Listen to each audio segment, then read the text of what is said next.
जास्त काळ आपण घेत नाही, मर्यादा आहे की नाही, नैसर्गिक नियम आहे तो, याच्या व्यतिरिक्त जास्त राहताच येत नाही. परंतु व्यासपुत्र शुक मुनी आईच्या गर्भामध्ये 9 महिने 9 दिवस नाही तर तब्बल 12 वर्ष राहिलेली आहे. तुम्ही म्हणाल कसं काय ताई 12 वर्ष कशासाठी राहिले तेवढे, आणि आईने कसं काय एवढं सहन केलं? कारण व्यासपुत्र शुक मुनींना असं माहिती होतं की, एक पॉइंट इको द्या, व्यासपुत्र शुक मुनींना माहिती होतं की संसार दुःखमय आहे. बाहेर आल्यानंतर मला फक्त दुःखच भोगावं लागतं. संसार दुःखमय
बाहेर यायचंच नाही असं ठरवलं त्याने, येतच नव्हते बाहेर. परंतु व्यासांनी जशी आज्ञा केली, बाळा शुका बाहेर आहे, बाहेर ये बाळा, असं म्हटल्याबरोबर व्यासपुत्र शुक मुनी बाहेर आहे. मनाचे पोरे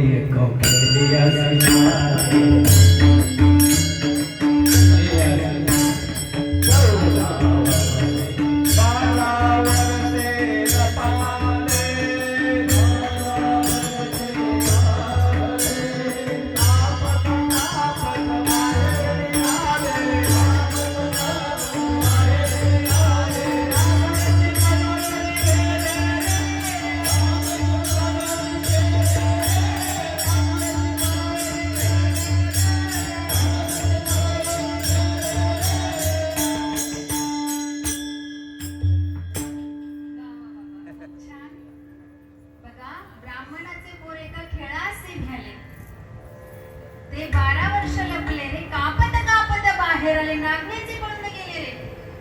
नामदेव महाराजांचा खेळीया रूपक आहे हे बघा. अगदी व्यासपुत्र शुक मुनी जसे म्हणजे जशी वडिलांनी आज्ञा केली तसेच बाहेर आले, थांबलेच नाही, लगेच वनामध्ये पळून गेले. कारण त्यांना माहिती होतं की विश्व दुःखमय आहे आणि म्हणूनच या दुःखातून ते अलिप्त झाले आणि मुक्त देखील झाले. विठ्ठल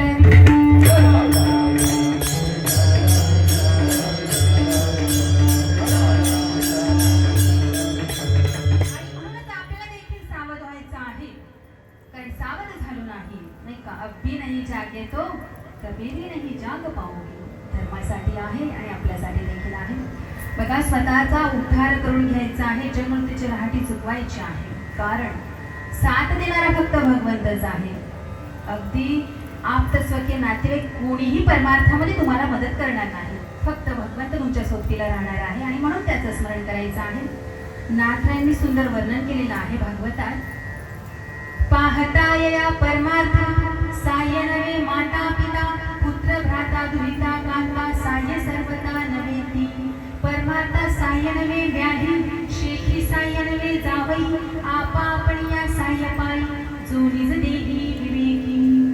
नाथराजांचं असं म्हणणं आहे की तुम्हाला परमार्थामध्ये हे जावई व्याही मुलंबाळ कोणीच सहाय्य करणार नाही, फक्त तुमची विवेक वृत्ती जागृत करून तुम्हाला काय करायचं आहे, तुमच्या नरदेहाचा उद्धार, तुमचा परमार्थ साधायचा आहे.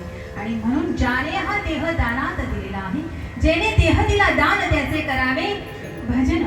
ज्याने हा दानात दिलेला आहे, उसना दिलेला आहे आणि त्याला हा एक दिवस परत करायचा, म्हणून तो परत करायच्या आधी त्याचं आपल्याला भजन करायचं आहे. कारण संत म्हणतात की संसार तो दुःखमय आहेच आणि म्हणून या दुःखामध्ये आपल्याला भगवंताचं नामस्मरण करायचं आहे.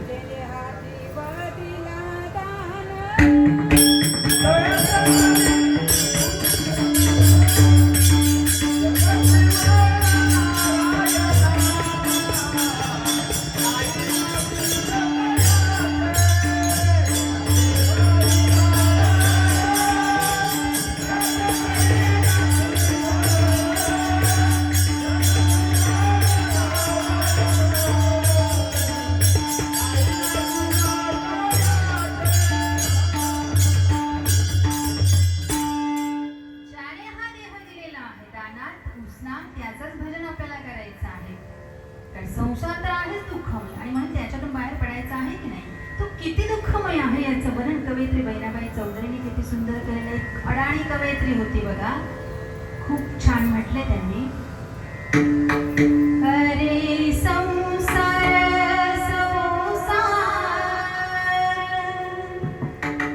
जसा तवा चुल्यावर,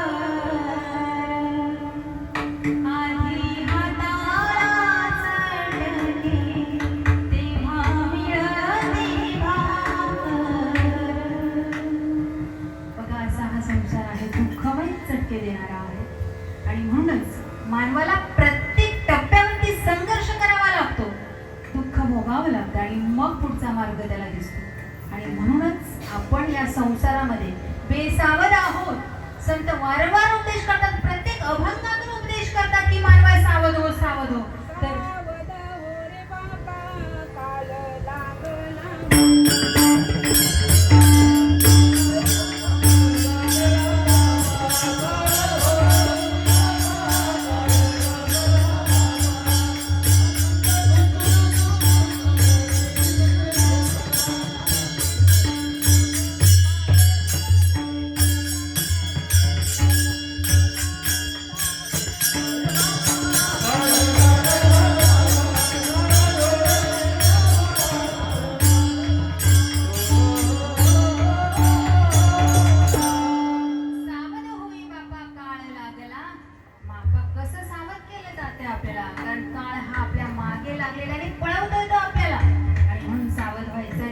सावध होत नाही. आई झालो का आपण सावध नाही, आपण बेसावध आहोत. आणि म्हणून तुकाराम महाराजांना प्रश्न पडला की मानवाला इतका उपदेश करूनही तो सावध होत नाही. याचाच अर्थ तो बेसावध आहे आणि त्याला सावधान या शब्दाचा अर्थच उमगला नाही. आणि म्हणून ते म्हणतात की मानवा, तू जर आता जन्माला आलेलाच आहेस तर सावधान या शब्दाचा अर्थ तू मला विचारून घे. अभंगाचा प्रथम शब्द सावधान.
जातीला त्यांनी उद्देशून म्हटलेला आहे की संसाराला आलेला आहे तर सावधान या शब्दाचा अर्थ जाणून आणि तो देखील माझ्याकडून, असं तुकाराम महाराज म्हणतात. तर आपण सावध झालो का?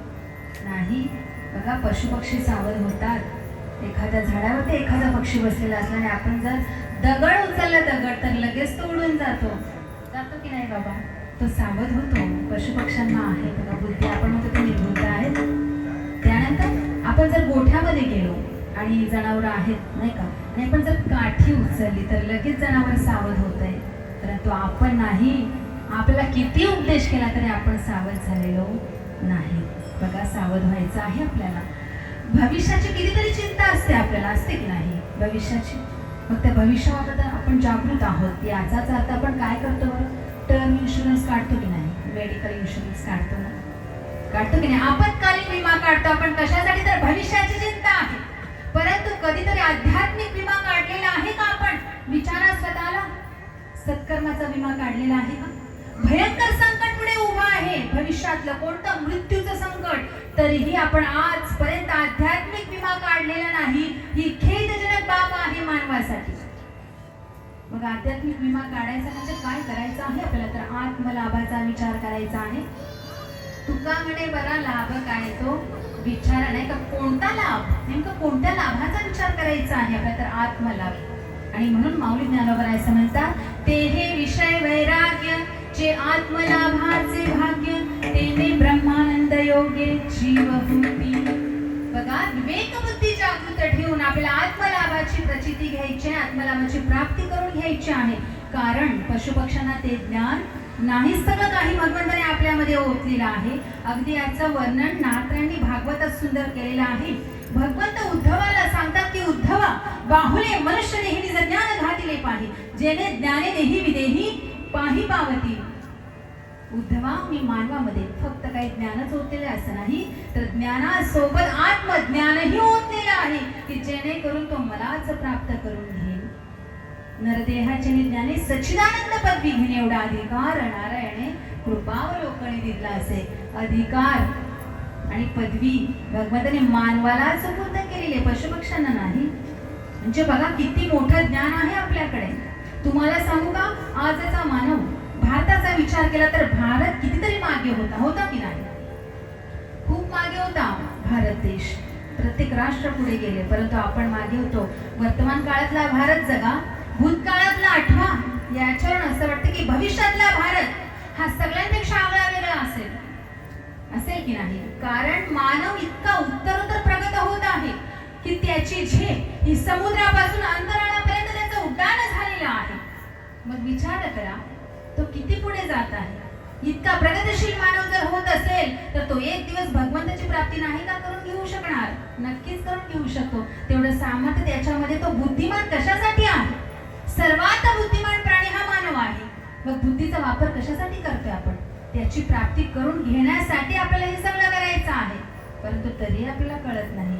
म्हणजे अवस्था अशी आहे की कळतंय पण वळत नाही. विठ्ठल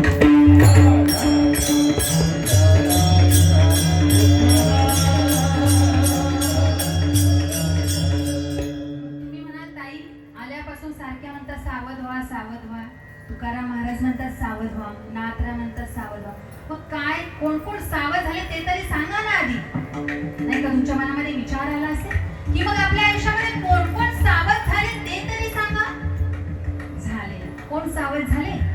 नारायण सूर्याजी ठोसर आपल्या आयुष्यामध्ये सावध झाले. ते जेव्हा नारायण सूर्याजी ठोसर गोळ्यावरती चढले, कपाळाला बाशिंग बांधलं आणि जेव्हा भटजींनी प्रत्येक मंगलाष्टकाच्या शेवटी सावधान हा शब्द उच्चारला, तर ते सावध झाले. त्या ठिकाणी त्यांना कळलं की प्रत्येक मंगलाष्टकाच्या शेवटी जर भटजी सावधान म्हणतो याचाच अर्थ संसारामध्ये सावध व्हायचं आहे. याचाच अर्थ पुढे काहीतरी संकट आहे, आपत्ती आहे, याचा विचार त्यांनी केला आणि लगेच कपाळावरचं बाशिंग फेकून दिलं आणि पळून गेले.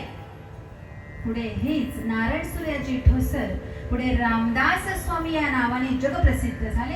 दासपदासारखा महान ग्रंथ त्यांनी लिहिला आणि या कलियुगामध्ये प्रत्यक्षात प्रभू श्रीरामचंद्रांनी त्यांना दर्शन देखील दिलेलं आहे. आणि हेच रामदास स्वामी आपल्या आयुष्यामध्ये काय झाले? सावध झाले. ते देखील म्हणतात की मानवा तुला सावध होऊन जायचे. आणि याचं सुंदर वर्णन त्यांनी केलेलं आहे.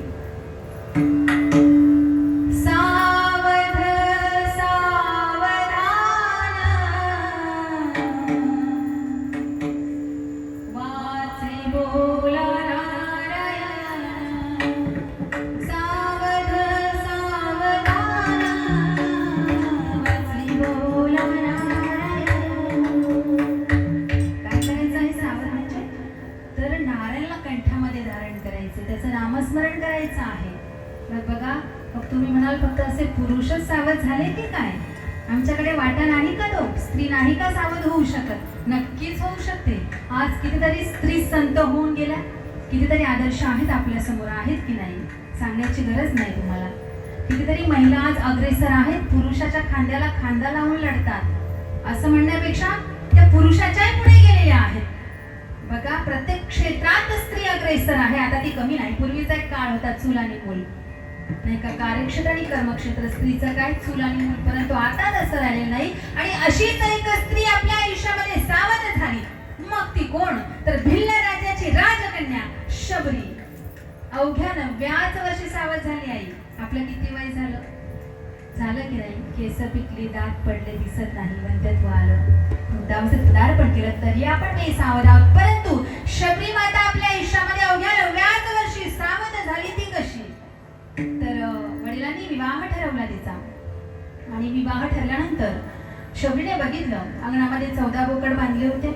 ते बोकड बघितल्यानंतर मुका प्राणी, नाही का, बिचारा. शबरीने विचार केला की हे कशासाठी आहे? शुभमंगल कार्य आहे की नाही? शुभ कार्य. आणि मग हे कशासाठी? मग तिने वडिलांना विचारलं की बाबा, माझा विवाह आहे, शुभ कार्य आहे, मग हे कशासाठी बाबा? मग वडिलांनी सांगितलं की बाळा, तुझ्या लग्नाची मेजवानी आहे, ती पार्टी द्यायची आहे. मग शबरी म्हणाली, नाही बाबा, हे कशासाठी बाबा? हे मला मान्य नाही. मंगल कार्यामध्ये अमंगल कशासाठी बाबा? शुभामध्ये अशुभ कशासाठी? नका बाबा, असं करू नका. परंतु वडील म्हणाले, नाही बाळा, तुला कळत नाही, तू लहान आहेस. आपल्या काही प्रथा, रूढी, परंपरा आहेत, ते आपल्याला कराव्याच लागतात. आता हे नाकारणं शक्य नाही बाळा. परंतु शबरीला पटलं नाही. आणि पटलं नाही म्हणून शबरी माता निघाली. पहाटे पहाटे निघाली. अगदी घनदाट जंगल. त्या जंगलामध्ये चालता चालता चालता चालता वडिलांनी शोध देखील घेतला, परंतु शबरी माता सापडली नाही. असंच चालता चालता मातंग ऋषींच्या आश्रमामध्ये जाऊन ठेपली. आणि त्या ठिकाणी जेव्हापासून गेली ना, धन्य काळ संत भेटी पायी मिठी पडली ती. भाग्याचा उदय ते जोडी संत पाय. बघा, भाग्याचा उदय झाला शबरी मातेचा. आणि मग मातंग ऋषींची अखंडित अविरतपणे सेवा केली. आणि जेव्हा मातंग ऋषींचा निजधामाचा काळ आला, ते म्हणाले, बाळा, आता कार्यकाल संपलेला आहे, मला निघावं लागेल. मग शबरी म्हणाले, बाबा, तुम्ही तर निघाले, मग माझं काय? माझं काय बाबा? माझा उद्धार कसा होणार? मग शेवटी मातंग ऋषी म्हणाले की अजिबात विचार करू नको बाळा. काही वर्षानंतर याच रस्त्यातून प्रभू श्रीरामचंद्र येतील आणि ते तुझा उद्धार केल्याशिवाय राहणार नाही. आणि असं ऐकल्यावर तेव्हापासून ही शबरी काय करत होती? तर अंगण सारवायची, सडा समर्जन, बोरं आणून ठेवायची, नाही का, उष्टी करून ठेवली होती प्रभूंसाठी, बोरं आणून ठेवायची. काय काय करत होती? जग मेरे रामाची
पावन होगा. आले ना प्रभू श्रीराम. आणि मग मात्र शबरी मातेचा अवघ्या 9व्याच वर्षी त्या ठिकाणी काय झालेलं आहे? तर उद्धार झालेला आहे. सावध झालो हरीच्या आलो जागरणा. सावध व्हायचं आहे आपल्याला. आणि म्हणून तुकाराम महाराज की सावधान ऐसे काय ते विचारा, आले हो संसारा सकळ. ही सावधान या शब्दाचा अर्थ तुम्ही मला विचारा, तुकाराम महाराज म्हणतात. म्हणजे सावध होणं म्हणजे नेमकं काय, किंवा सावधान या शब्दाचा अर्थ म्हणजे नेमकं कोणता विचार करायचा आहे आपल्याला, याचं वर्णन तुकाराम महाराजांनी केले अभंगाच्या 3य चरणामध्ये.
आपल्याला तीर्थयात्रेला जायचं आहे तर आपण कितीतरी दिवस आधी बॅगा भरतो की नाही, किती मजा येते, आपल्याला फार आनंद होत असतो. एखाद्या ठिकाणी लग्नाला, विवाहाला, हळदीला जायचं असेल तर नातेवाईकांच्या ते आधीच बॅगा भरतो, महिना आधी जातो. परंतु मला सांगा, कधी मृत्यूची तयारी केलेली आहे का आपण? मृत्यूची तयारी कधी केलेली आहे? नाही. तुम्हाला कसं काय ताई मृत्यूची तयारी करायची म्हणजे त्या बॅगा वगैरे भरायच्या की काय? नाही. मृत्यूची तयारी म्हणजेच आता सावध व्हायचं आहे. उठा जागे व्हावे,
जन्माच्या.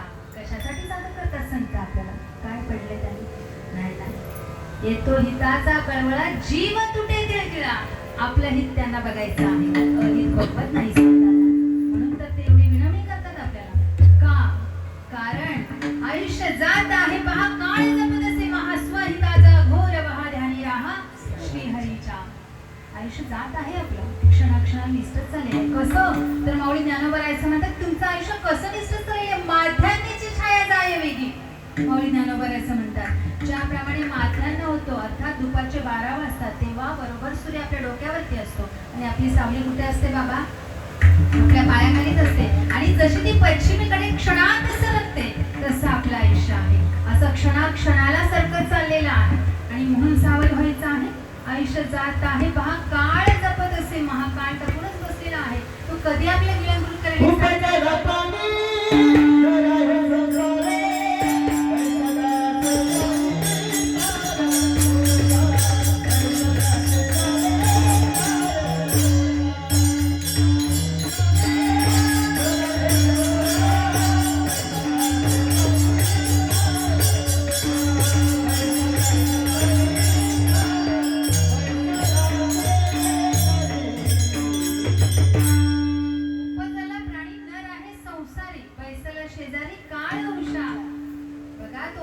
बसलेला आहे. काळ दिसत नाही म्हणजे काही बसलं नाही असं नाही.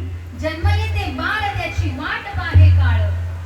जेव्हापासून बाळाचा जन्म होता काळ उशाशीत बसलेला असतो, वाट बघतो याला कधी उचलायचं. अवघाची आकार ग्रासेला काळे, एकच निराळे हरीचे नाम. अखिल विश्व, अखिल ब्रह्मांड काळानेच ग्रासलेला आहे, त्याची सत्ता आहे. तो ग्रास करतो आपल्यावर. अजून किती आहे अवकाश बघा. तू वाट बघतो कधी याला उचलायचं आणि म्हणून तर सावध व्हायचं आहे. तरी आपण सावध झालो नाही. मृत्यू लोकी यायचे आणि सावध न होईचे तरी काय की जे भोळीया म्हणा. मृत्यू लोकात आलेला तरी आपण सावध होत नाही. सावध व्हायचं आहे आपल्याला. आणि म्हणून नात्र म्हणतात की काळाने ग्रासले सावधान व्हावे, सोडवण करारे हरिनामे. तुम्हाला काळाने ग्रासले आणि म्हणून तुम्हाला हरिनाम घेऊन तुम्हाला स्वतःची सोडवणूक करायची आहे. केवळ दुःखाला कवटाळून नाही बसायचं आपल्याला. प्रत्येकाला सावध व्हायचं आहे, दुःखातून बाहेर पडायचं आहे. बघा, पांडवांच्या आयुष्यामध्ये कितीतरी भयंकर दुःख होतं की नाही? पांडव कौरवांनी किती त्रास दिला बाबा, किती त्रास दिला कौरवांनी पांडवांना. परंतु तरीही ते जिंकलेले आहेत. हार नाही झाली त्यांची. का? कारण त्यांचा पाठीराखा कोण होता? भगवान श्रीकृष्ण होता. होता की देव रात्री दया मारीला कोण न मोडे काटा रिक्तजावण. 12 वर्षांचा वनवास आणि 1 वर्षांचा अज्ञातवास भोगला पांडवांनी, तरी डगमगले नाही.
मला सांगा ताई, विजय कोणाचा व्हायला होता? पांडवांचा की कौरवांचा? कौरवांचा, कारण त्यांची संख्या जास्त होती. परंतु नियमाप्रमाणे त्यांचा विजय झालेलाच नाही. का? कारण कौरवांचे मार्गदर्शक कोण होते? शकुनी मामा. आणि पांडवांचे मार्गदर्शक भगवान श्रीकृष्ण होते आणि म्हणून त्यांचा विजय झालेला आहे. म्हणून लक्षात घ्या, ज्याच्या आयुष्यामध्ये भगवान श्रीकृष्णासारखा जर मार्गदर्शक असेल तर त्याचा विजय हा निश्चित ठरलेला. आणि ज्याचा मास्टर माइंड भगवान श्रीकृष्ण आहे त्याच्या नादाला कधीच लागू नका. काय? ज्याचा मास्टर माइंड भगवान श्रीकृष्ण आहे त्याच्या नादाला कधीच लागू नका. कारण 100तला एकही वाचला नाही आणि